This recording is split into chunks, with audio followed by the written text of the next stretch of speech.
Hi, இப்போ வந்து பச்சை மொச்சக்காய் குழம்பு செய்ய போகிறோம். வாங்க எப்படி செய்யறதுன்னு பார்க்கலாம். நான் வந்து மொச்சக்காய் வந்து உரித்து வச்சுருக்கிறேன். மொச்சக்காய் உரித்து வச்சுருக்கிறேன். இதோட உருளைக்கிழங்கு, கத்திரிக்காய், அப்புறமா வந்து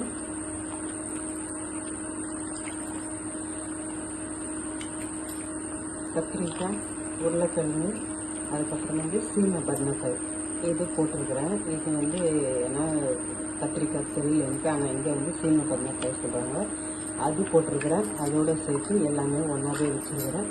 வாங்க எப்படி செய்யுதுன்னு பார்க்கலாம். இப்போ தேய்ச்சி அரைச்சிருக்கிறேன். ஸ்டவ் பற்ற வச்சுருக்கிறேன். எண்ணெய் ஊற்றிக்கலாம்.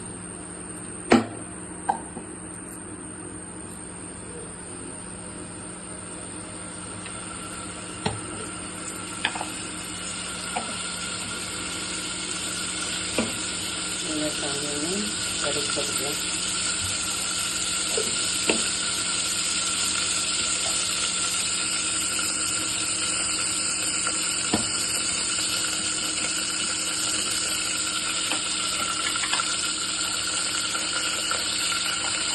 வந்து வெந்தயம் போட்டுக்கலாம்.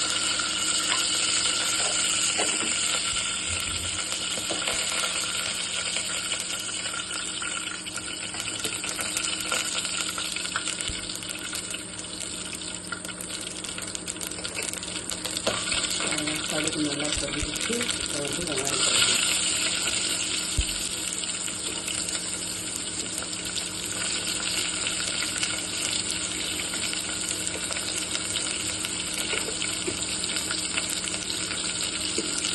வந்து கருவேப்பிலை போட்டு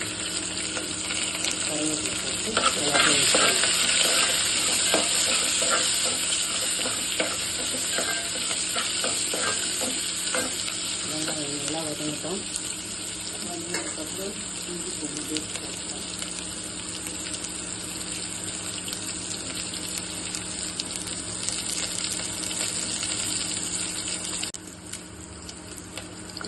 இஞ்சி பூண்டு போட போகிறோம். அதுக்கு முன்னாடி வெங்காயம் வந்து இந்த அளவுக்கு வதங்கிருந்தால் போதும். ரொம்ப தீய வைக்க வேணாம்.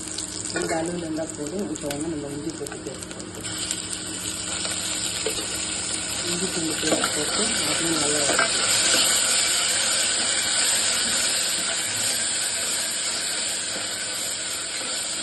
ஸ்டவ் சிம்மில் வச்சுக்கோங்க.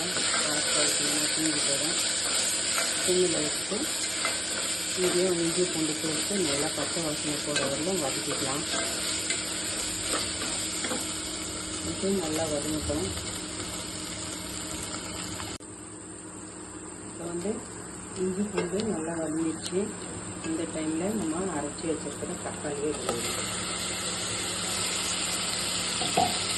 அரைச்சி வச்ச தக்காளி இதில் ஊற்றிட்டு எல்லாத்தையும் நல்லா மிக்ஸ் பண்ணிக்கலாம். இதோட வந்து நான் மஞ்சள் தூள் போட போகிறேன். தேவையான அளவுக்கு மஞ்சள் தூள் போட்டுக்கலாம். தேவையான அளவுக்கு மஞ்சள் தூள் கூடவே வந்து குழம்பு மிளகாய் தூள் போட போகிறேன்.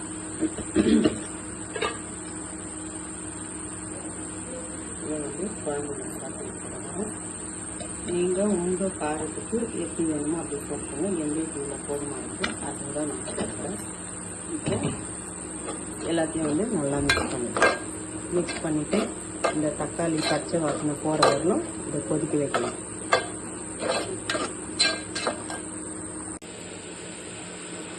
பாருங்கள், எண்ணெய் பிரிஞ்சு நல்லா மசாலா வாசனை எல்லாம் போயிடுச்சு. இப்போ மிக்ஸ் பண்ணிக்கலாம். மிக்ஸ் பண்ணிவிட்டு இப்போ மொச்சக்காவை போட்டுக்கலாம்.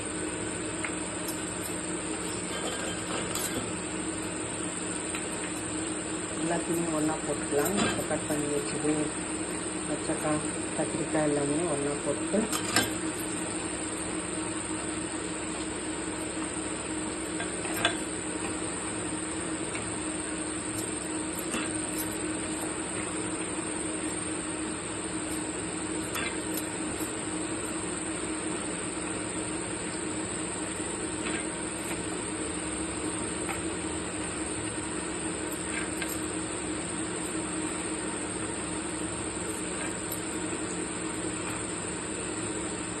இப்போ இதுக்கு தேவையான அளவு உப்பு போட்டுக்கலாம்.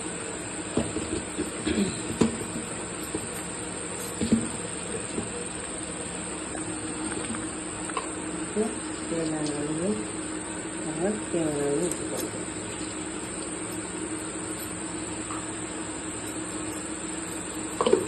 எல்லாத்தையும் மிக்ஸ் பண்ணிட்டு கொதிக்கிட்டோம். இதுக்கு தேவையான அளவுக்கு தண்ணி ஊற்றிக்கலாம்.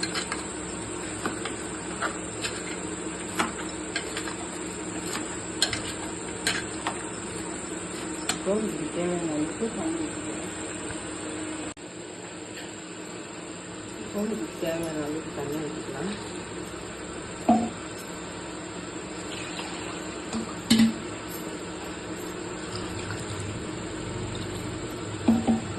இந்த அளவுக்கு போதும் தண்ணி.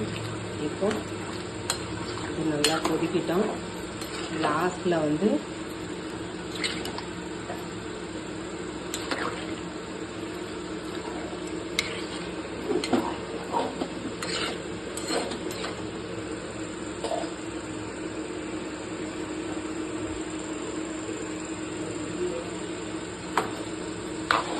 நல்லா கொதிக்கிட்டோம். உருளைக்கிழங்கெல்லாம் வெந்துட்ட பிறகு லாஸ்ட்டில் வந்து நம்ம தேங்காவை அரைச்சி ஊற்ற போகிறோம்.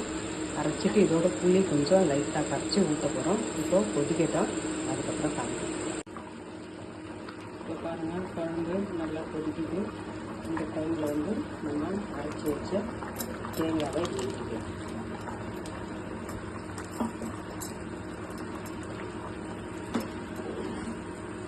தேங்காய் ஊற்றியாச்சு. இப்போ தேங்காய் நல்லா கொதிக்கட்டும். ரொம்ப நேரம் கொதிக்கலன்னா மீடியமாக கொதிச்சா போதும். இப்போ நம்ம புளி தண்ணியும் இதில் ஊற்றிக்கலாம். இதையும் நல்லா போட்டு மிக்ஸ் பண்ணிவிட்டு ஒரு கொதி வந்தோடனே இறக்கிடலாம்.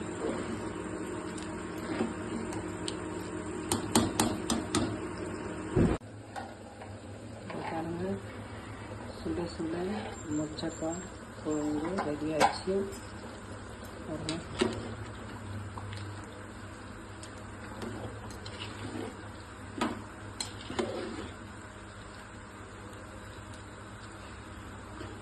மொச்சக்காய் நல்லா வெந்திருக்குது. மொச்சக்காய் வெந்திருக்குது, காயும் நல்லா வெந்திருக்குது. நீங்களும் வந்து ட்ரை பண்ணி பார்த்துட்டு எப்படி இருக்குதுன்னு சொல்லுங்கள்.